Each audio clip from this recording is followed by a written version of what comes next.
You're on Pure 24/7 Radio. It's Dan here on the Pure Brunch Show, and time for our occasional brunch blether. And I am very pleased now to be joined by a gentleman we're going to learn about together and hear about some of the things he's been involved. So I say a very warm welcome to Chic Lidstone. Good morning. Thank you. Hi, Chic. How you doing?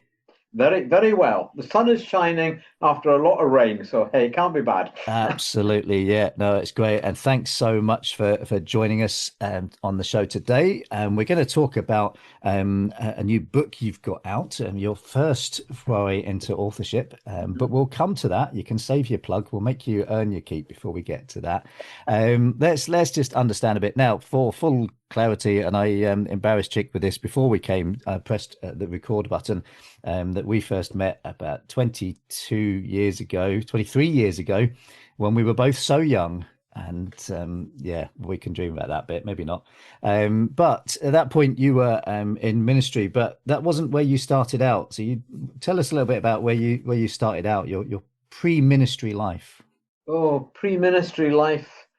I started my professional career as a civil engineer, building roads, dams, bridges across Scotland, which was a blast, but definitely called into that. But then the Lord definitely called me out of that.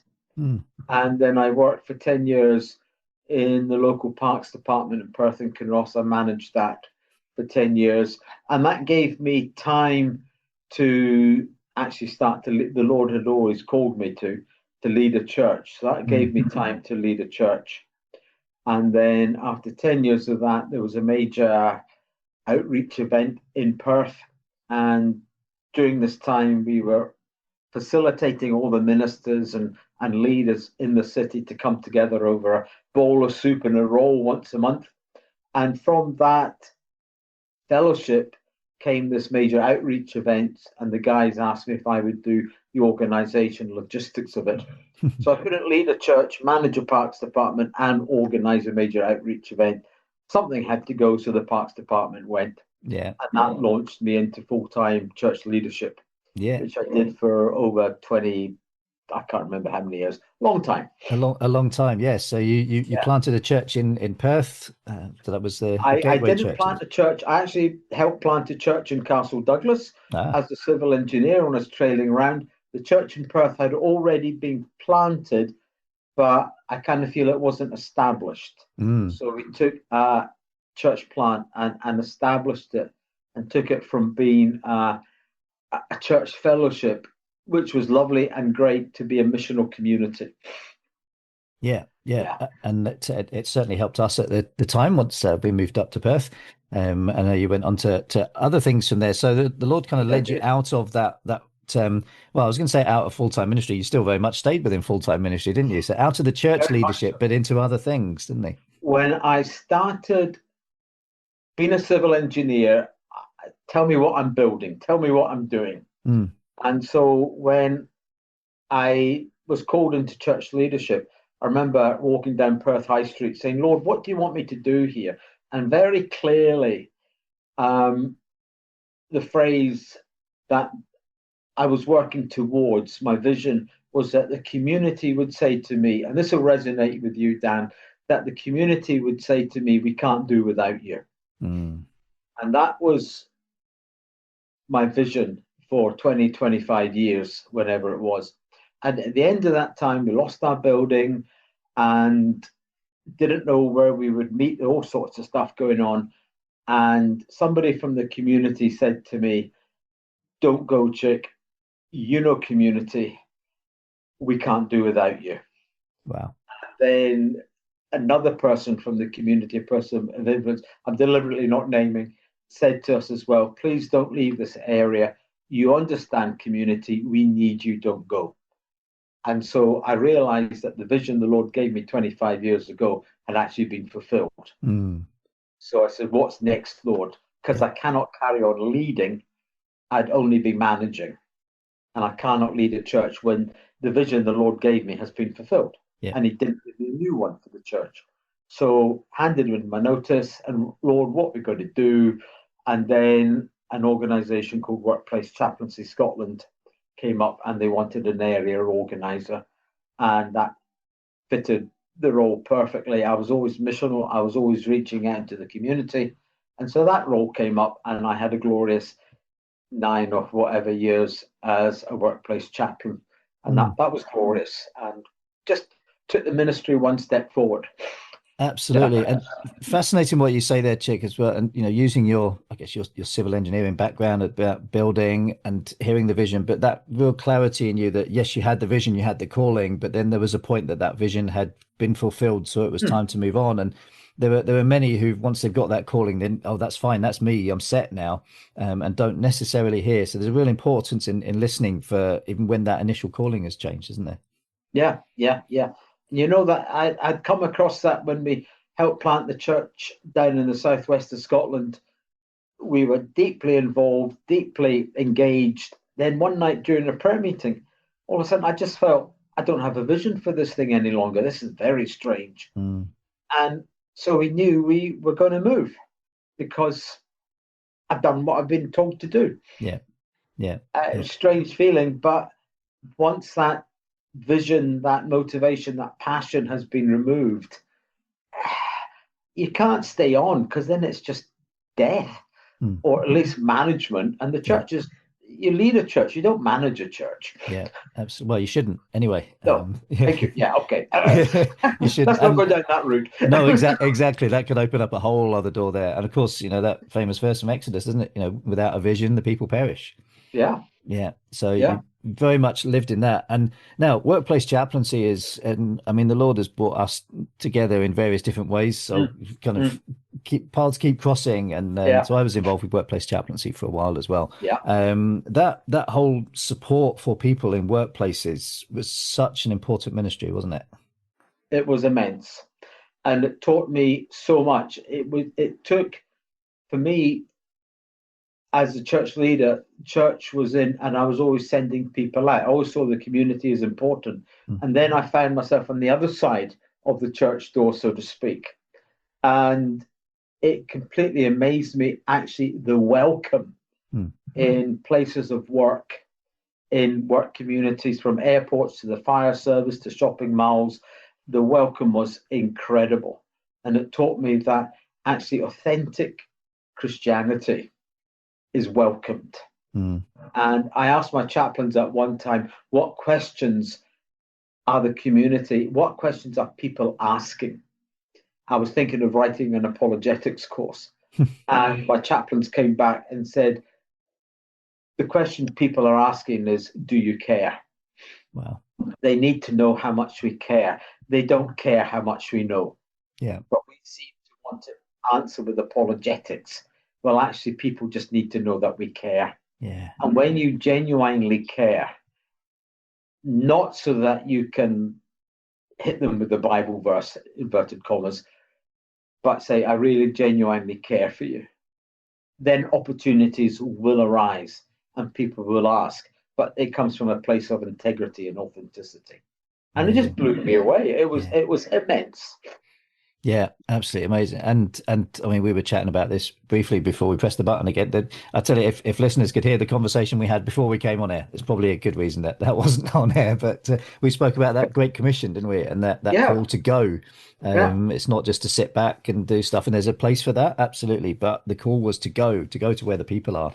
And as you say, they're very much welcoming us going out and just being alongside them. yeah. There's one moment I particularly remember. I was chaplain to the firemen, different fire stations, and we had Mm. chaplains all across Scotland working in fire stations. And there's one particular day I arrived at a fire station, lunchtime, and the guys were having lunch. And I just popped in, made myself a coffee because I knew the kitchen by now. And they said, are you not having any lunch, Chick? And I said, oh, I haven't got any food. So they dragged the plate out the kitchen, and they took food off their own plates and put it on my plate Wow. and said, join us for lunch. And that just completely blew me away. Then they said, got any plans for this afternoon, Chick? I said, oh, not really. Could you help us with our training? Yes, all right. We got to rescue somebody from a burning building. So they completely kitted me out, breathing apparatus, the whole lot, and threw me in this burning building, turned the gas burners full up, and Wow. then they duly rescued me. But that was a point I thought, you know what? They know I'm a Christian, they know my beliefs, and they fully accepted me. Yeah. And the conversations I had and the blessings I could be to these guys was just off the scale Yeah. because I cared for them. Yeah. Yeah, no, that's beautiful. And actually, I was at a conference recently, and they took, if someone comes to visit you, you offer to make them a drink. When you've really been embedded, it's like, well, you know where the kettle is, and that's when you know you've been accepted. When they say, "Oh, just help yourself," when you're part of the family. So that's beautiful. Somebody once put it as two different monastic orders. The Benedictine order is welcoming somebody and giving them hospitality, Yeah. which is good and right. Or there's the Franciscan order where you have no home and you're dependent on their hospitality and welcome. Mm. And so chaplaincy in that way is more Franciscan, if you Yeah. want to put it that way, Mm. that we have no home, we are a guest in your space. Yeah. Yeah. Yeah. It's fascinating. Fascinating and very, very, very powerful indeed. So then next up the road for you, as if that wasn't enough and you were looking at putting your feet up, maybe, you landed this great role with Operation Mobilization, didn't you? Yeah, I was the Scottish rep for 2 years, Yeah. which just again took life further forward. I've been in church looking to be missional, encouraging mission. Then I was in the workplace being missional. And then as the Scottish rep for Operation Mobilisation, I had the absolute honour and privilege of covering the whole of Scotland and just encouraging the church Yeah. to be missional and saying to go and just to envision them and encourage them and empower them. Come on, guys, let's go Yeah. and let's be missional. And I had a phrase, I don't care with who as long as you do, so just go.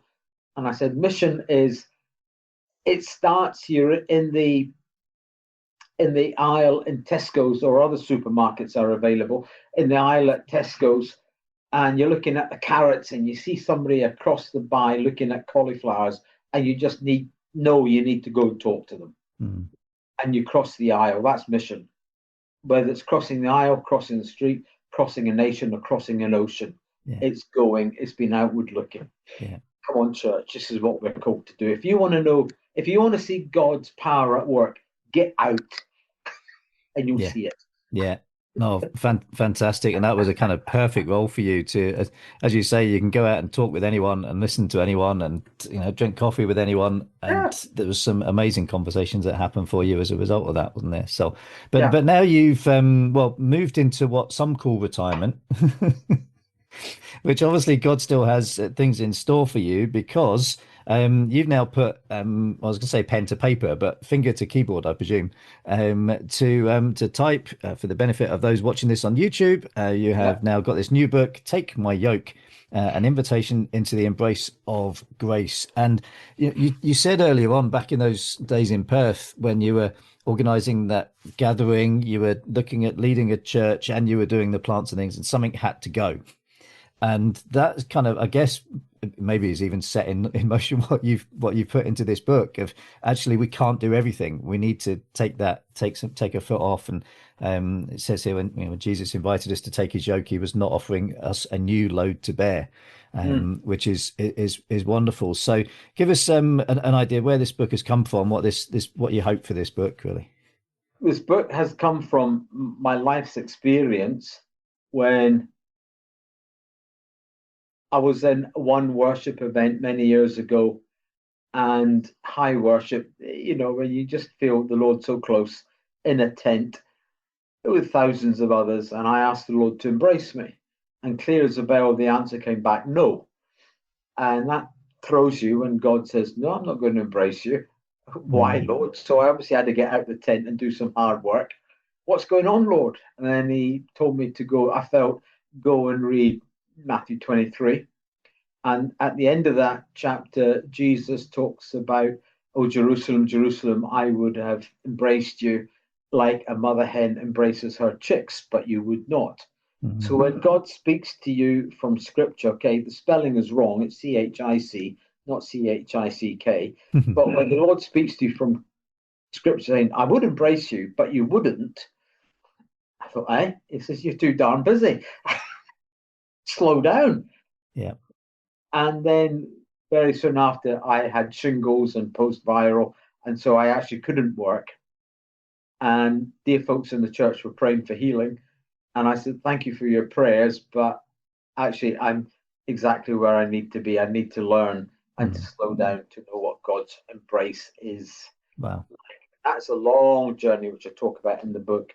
And from that, Matthew 11 came up about Jesus says, take my yoke and rest from me. And I reinterpret what Jesus's yoke means Mm. so that we can actually find rest.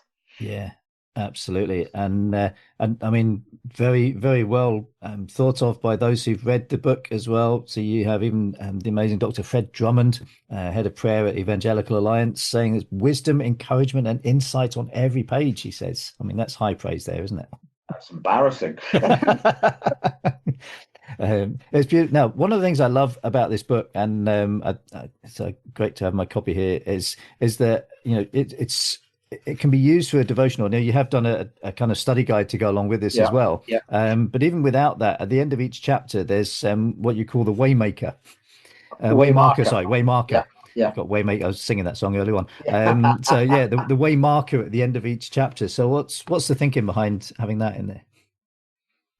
I see the book as very much a journey. So I start off the book, the first chapter is autobiographical, if that's the right word, talking about my journey, Mm. not to make it about me, but so that folks can understand the context and say, oh, this is real kind of stuff. And so rather than just read it and being a mental thing, which we tend to read books and it's cerebral, I wanted folks to engage with the journey Mm. with all of their being. So I'm encouraging them to sit and to reflect and ask God to guide them in their journey. Yeah. Because I can only talk about my journey. Every one of us is different. Yeah. So we need to find God and God's rest for ourselves. Mm. So this is like a pause button at the end of each chapter. We can just pause and, like in the Psalms, that word Selah Yeah. comes in. And that means pause, probably pause and quietly think about this. So these are the Selah moments in this book. Wonderful. Yeah. So you give guidance there on how people should just sit, reflect, and pray Yeah. before they move on each of these Yeah. chapters, which is, Yeah. I think, really, really helpful. So you've got a study guide to go with this as well, a 6-week study guide accompanying. So is this something then that churches could use in their small groups, or what's the thinking for that? Absolutely. I produced the book. Then folks said, have you got a study guide to go with it? And I thought, oh, I hadn't thought about that. So, yeah, it came together fairly quickly. Mm. It was just taking the journey of the book, not regurgitating it, but helping folks to engage with it and to discuss it. I find historically, if I've read a really good book, I want to talk about it with other people Yeah. because it's so much richer and get their input. Mm. And so I found book studies over the years, book groups really, really helpful. And also, bizarrely, if you're in a Bible study, folks tend to be slightly reticent about what they say because they might get it wrong because you're looking at the word, which we hold in high regard. Yeah. But if you're talking about an author's work, a book, you can actually be a lot more honest and a lot more open in your discussions. Yeah. So I was wanting, but you're still discussing about the Bible. It's still biblically centered. Mm. But I find conversation flows a lot easier because people aren't frightened to say their opinions. Yeah. So I wanted to think, well, let's provide churches or small groups the opportunity to work through the content of this book, but discuss it and digest it as a group. And yeah, there's a richness in that. And there's also some extra material in there, which since writing the book came to mind. I thought it's an opportunity to bung it in as well. Wonderful. I'm gonna have to get the study guide as well to go with this. Where do you see this, or who do you see this for? I mean, there's a bit right at the start of the book that says who it's for, but rather than just me read out words, who do you see as this book being for? I found that there was a disconnect, dare I say, between Jesus's promise of rest and the normal Christian leader, whoever, experience. Mm. See so many Christians who are just exhausted, Yeah. who are running around, and faith has become a duty. And that's not what Jesus called us for. Mm. And I just felt that a large part of church, there's a guy called Steve Aisthorpe before COVID wrote a book called The Invisible Church, where he argued that 25% of Christians don't go to church because they just can't cope with it. Mm. I think that's maybe even increased since COVID. I certainly know many folks who still love the Lord, but just can't cope with church. Mm. And I get that. So I kind of felt that we need to have a fresh oxygen Mm. put into life's faith. And when I wrote the book, there were moments when my breath was literally taken away, and I was reduced to tears to see the freshness of God's grace and the expanse of it. Wow. And I just long for leaders who've got tired and weary, are on a slog, for all Christians to have that fresh oxygen of grace, that moment which takes your breath away. Yeah. And what Jesus means by rest is not just taking it easy for a day. It's life changing. In fact, it's creation changing. What Jesus says about his rest is actually the promise for all of creation. In Romans 8, creation waits on tiptoe for the sons of God Mm. to be revealed in the rest that we have. And when we enter that rest in creation, that promised rest in Genesis, then I believe that creation will enter its rest. Mm. So when Jesus says, "Come and learn from me, and you will find rest," that is so big and so huge, so creationally impacting that, come on, church, this is what you're called to do and be. Mm. It's not about rotas or duties, it's about living fresh and large and expansively. I could go on and on and run out of adjectives. Yeah, and this is why I always love chatting with you, Chick, because there is always so much inspiration and encouragement for the church, and not the big finger pointing, but that literal encouragement. Yeah, And yeah, there are many that are on their knees but not in prayer in ministry. Who are yeah, really yeah. struggling at there. And I would even think of some back in the office for Pure 24/7 Radio. The rest of the team are listening. They maybe need to take some of this as well, delivering It this global amazes ministry.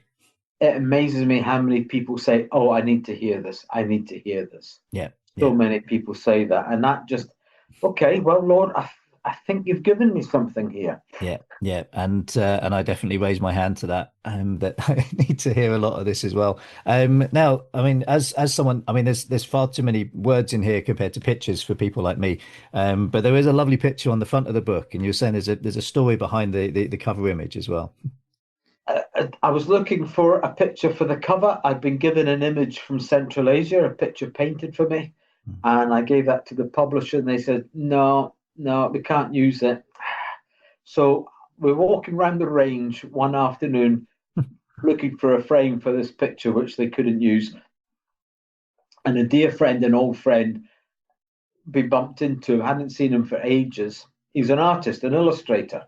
Mm. And we explained what's going on. Oh, let me have a go at this. So he went away, and a fortnight later, he emailed me an image which he had created, and it just blew my socks off. Yeah. I emailed my publisher, and they said, "Oh, we got lots of people who say they got a friend who's an artist." Don't know. So I emailed them a copy of this image, and one word answer came back, "Wow." And I've had people look at this image and they just burst into tears. Yeah. It's so powerful. So even the image in the front of the book is miraculous. It's God given. Yeah. Yeah. So John Halverson, thank you very much. Yeah, no, it's beautiful, and as you say, it could be the embrace of God to us. Mm. You could maybe see that the father with the prodigal son, but it's the eyes of the people looking on and seeing that as well that are really powerful and seeing If what's if happening. if you think about it, Dan, you said the embrace of God. Jesus says, "Take our yoke upon us." Mm. And I asked the question, what was Jesus's yoke? And we interpreted this as a yoke for oxen pulling a plow. That's our allegory. And it involves work. Yeah. But what was Jesus's yoke? What yoke did he have? And I argue that it's that voice from heaven after his baptism. This is my beloved son in whom I am well pleased. That was Jesus's yoke.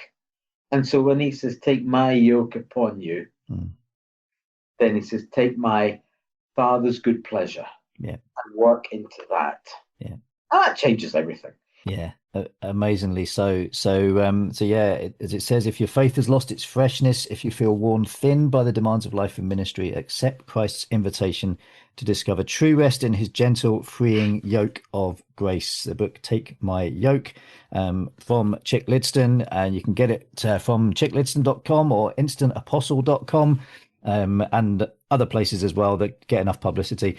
But they're and your local bookshop, your local Christian bookshop. Oh, absolutely. Yes. Never forget. Big fan of local bookshops, certainly local Christian bookshops. So you can get it from there as well if you are blessed to have one of those near you. So is this the whole start of an author journey for you then, do you think? Oh. I honestly don't know. I've written it. I've given it to the Lord. And it's up to him what he does with it. I mean, it's something I'm passionate about, but I can't make it happen. The Lord needs to make it happen. Yeah. Yeah. If that makes sense. I'd love to go anywhere and everywhere to talk about it, obviously, because I'm passionate about it. Yeah. But I'm not going to push myself. I'm not going to say, you got to have me to your church. I don't do that. But yeah, we just love getting out to play, as Izzy, my wife, and I call it. Yeah. Wonderful, Chic. Well, listen, we could talk for forever, but I do have a radio station to do here, so there are certain times we need to hit, and I'm probably overrunning all of those right now, but that's absolutely fine. Listen, as always, thank you so much for your wisdom and your insight, and people can watch this back again on our YouTube channel if they want, and head to chiclidstone.com to get this book and the study guide. And I think there are many people that need to be reading this right now. And thank you for listening to God's Call as always, and to sharing this and for being with us today. Bless you, Dan. Bless you. Thank you.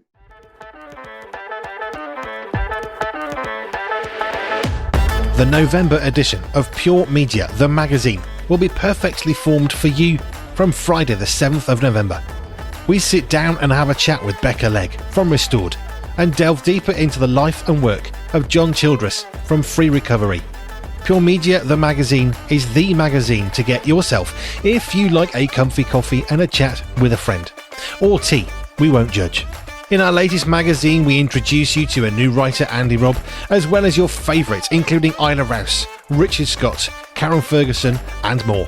Sign up now so you never miss out on this amazing monthly magazine, handcrafted by real people for real people just like you. Pure Media, the magazine, is always on point and in print. Find out more at www.puremediathemagazine.com.